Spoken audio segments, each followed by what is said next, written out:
This video is brought to you by Lightspeed Zulu, change your mind, and by XMWX Weather, it's as vital as vision. So have you changed your mind about who has the world's best headset? Come by our tent outside Hangar B and see why Zulu's comfort, sound quality, and A&R is better than anything else you've ever tried. It also has Bluetooth connectivity and works with either battery or panel power. There's also a helicopter model. No other headset delivers the complete Zulu package. I'm Dan Gryder reporting for AVweb. Welcome to EAA AirVenture 2009. We're here with the Ford Trimotor, flown by Charles Lindbergh. Eric Lindbergh is here today, and also we have Greg Herrick that owns the airplane.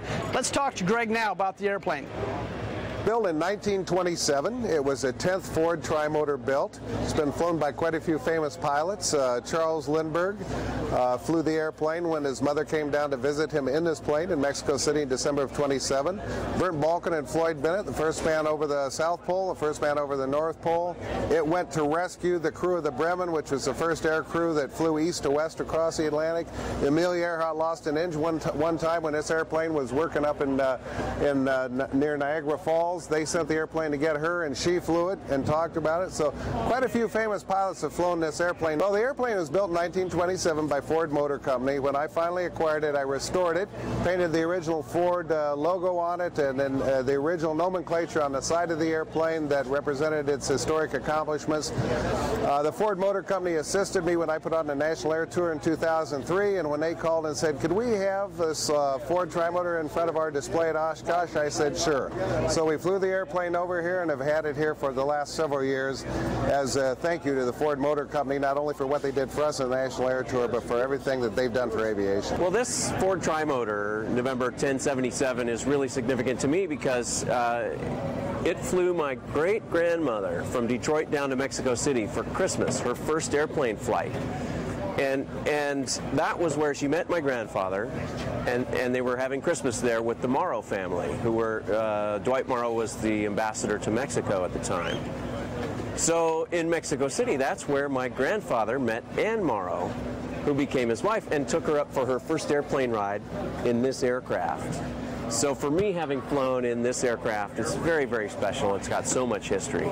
Usually had a pilot and a mechanic, so I guess it was a crew of two. You can fly it, single pilot.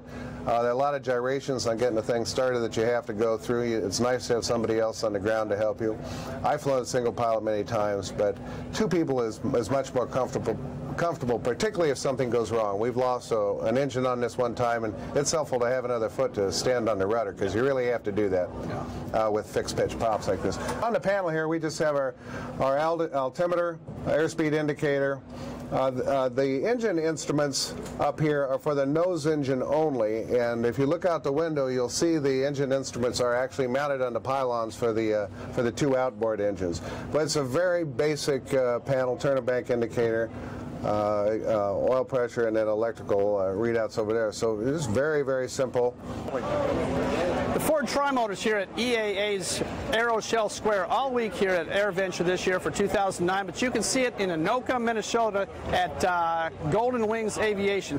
Reporting for AVweb, I'm Dan Gryder. XMWX satellite weather is as vital as vision.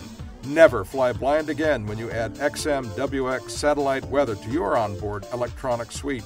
Come see what the latest XMWX satellite weather has to offer at EAA AirVenture 2009 in Hangar C.